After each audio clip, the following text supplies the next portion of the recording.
Sejt l-ewwel seba' din is-sena l-proġetti ta' riċerka dwar il-kanċer b'investiment ta' €1,000,000. L-inizjattiva qed issir b'ħidma konġunta bejn il-Cancer Research Innovation Hub u l-Aġenzija Xjenza Malta. Ir-riċerkaturi interessati għandhom sal-aħħar ta' Mejju biex ikunu jistgħu benefikaw minn dawn il-flus.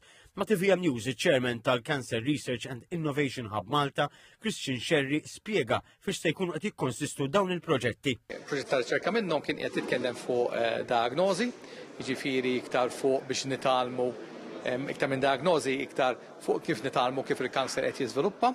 U tlieta l-oħra kienu qegħdin jitkellmu b'xi mod jew ieħor fuq l-immunità. L-immunità hija dik l-oġġett fil-ġisem tagħna li jiġġieled kontra f'pajjiet ħażina kontra l-bakterja, kontra l-virus u kontra l-kanser ukoll. Is-Segretarju Parlamentari għar-Riċerka Kita Zopparditanti qal li din iż-żieda fil-proġetti ta' riċerka dwar il-kanċer hi possibbli minħabba żieda fil-fondi li alloka il-Gvern. Sena li għaddiet konna vvotajna xejn inqas minn €600,000 imma għal din is-sena ħassejna l-ħtieġa li dawn il-fondi saħansitra nżiduhom. Għalhekk bi pjaċir din is-sena qed inżidu l-fondi għal €1,000,000. Il-kellima qalu li din ir-riċerka se tkompli tajn biex jiġi missielet il-kanċer li skont ix-xjentisti se jkunu persuna minn kull tnejn fid-dinja li se jkollhom jissiltu din il-marda.